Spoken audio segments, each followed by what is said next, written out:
ई आकाशवाणी गोरखपुर है। अब रउआ सभे सुषमा श्रीवास्तव से भोजपुरी में समाचार सुनी। राष्ट्र आज आपन 75वां स्वतंत्रता दिवस मना रहल हउवे।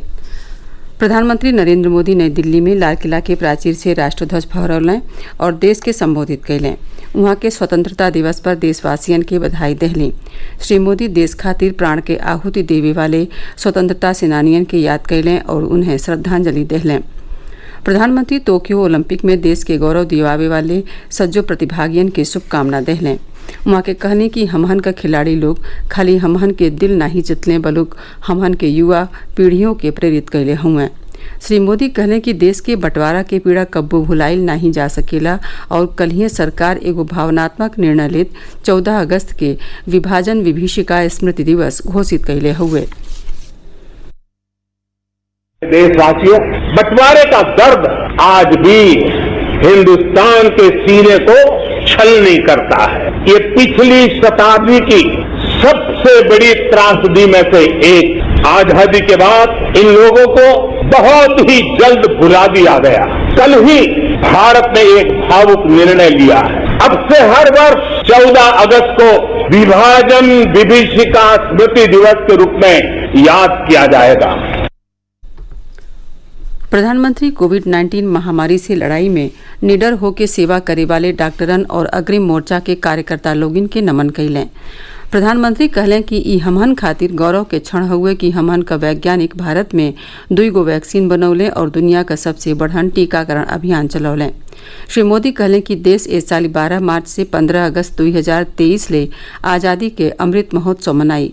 वहाँ के कहलें कि भारत के विकास यात्रा में हमहन के खाली अमृत महोत्सव मनौले तक सीमित नहीं रहे के बटे बलुक हमहन के सुनिश्चित करे के होई कि भारत के 100वां स्वतंत्रता दिवस पर हम अपने तय लक्ष्य के पालें। वहाँ के कहलें कि हमहन के देश के 100वां स्वाधीनता दिवस पर आत्मनिर्भर भारत बनौले के लक्ष्य पावे के हुई। 75 वर्ष के अवसर को हमें एक समारोह भर ही सीमित नहीं करना है। हमने नए संकल्पों को आधार बनाना है, नए संकल्पों को लेकर के चल पड़ना है। यहाँ से शुरू होकर अगले 25 वर्ष की यात्रा, जब हम आजादी के शताब्दी मनाएंगे, नए भारत के सृजन का यह अमृत काल है। इस अमृत काल में हमारे संकल्पों की सिद्धि हमें आजादी के 100 वर्ष तक ले जाएगी, गौरवपूर्ण रूप से ले जाएगी। प्रधानमंत्री कहलें कि राष्ट्र के सज्जो सपना के पूरा करे खातिर सबका साथ, सबका विकास, सबका विश्वास और सबका प्रयास चाहिए। प्रधानमंत्री कहलें कि सबके आयुष्मान भारत, उज्ज्वला योजना, पेंशन योजना, आवास योजना जैसन कार्यक्रमन से देश के हर नागरिक के साथे जोड़े के हुई। वहाँ के कहलें कि कौनहू संकल्प तबले पूरा नहीं हो सकेला जबले ओकरे साथे कठोर परिश्रम और साहस शामिल न होखे। श्री मोदी कहलें कि अपने संकल्प के पूरा करे खातिर हमहन के कड़ेर मेहनत से और पूरा शक्ति के साथे काम करे के हुई। मुख्यमंत्री योगी आदित्यनाथ 75वें स्वतंत्रता दिवस पर लखनऊ के विधान भवन में ध्वजारोहण कैलें। वहाँ के सज्जो प्रदेशवासियन के स्वतंत्रता दिवस के शुभकामना देहलीं। मुख्यमंत्री देश के स्वाधीनता खातिर अपने जान के आहुति देवे वाले अमर सेनानियन के नमन कैलें और श्रद्धांजलि देहलें। अपने संबोधन में श्री योगी कहलें कि हम सबका सौभाग्य हुए कि हमहन के स्वाधीनता के अमृत महोत्सव वर्ष का साक्षी बनने के मौका मिल रहल हुए। मुख्यमंत्री कहलें कि इस साली चौरी चौरा के ऐतिहासिक घटना के शताब्दियों वर्ष हुए। वहाँ के कहलें कि बरिस 1922 में गोरखपुर के चौरी चौरा से देशवासी विदेशी हुकूमत के खिलाफ निर्णायक लड़ाई के आगे बढ़ौले रहलें। मुख्यमंत्री कहलें कि बलिया तो 1942 में अपना के स्वतंत्र घोषित कई देले रहे। वहाँ के कहलें कि काकोरी के घटना के कब्बू भुलावल नहीं जा सकेला। लखनऊ का क्रांतिकारी ब्रिटिश हुकूमत के खिलाफ जौन बिगुल बजौले रहलें ओकर परिणति 15 अगस्त 1947 के आज़ादी के रूप में देखे के मिलल।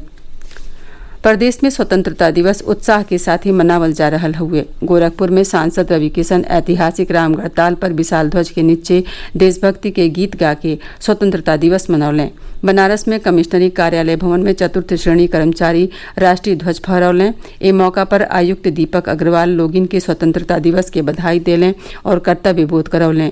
कुशीनगर में सांसद विजय कुमार दुबे नगर पालिका परिषद हाटा में झंडारोहण कैलें और प्रभात फेरी निकलें। पुलिस अधीक्षक सचिंद्र पटेल उत्कृष्ट कार्य करे वाले पुलिसकर्मियों के पदक दे के सम्मानित कैलें। सिद्धार्थनगर में जिलाधिकारी दीपक मीणा कलेक्ट्रेट भवन में ध्वजारोहण कैलें। जौनपुर में जिलाधिकारी मनीष कुमार वर्मा कलेक्ट्रेट परिसर में पौधा लगौलें।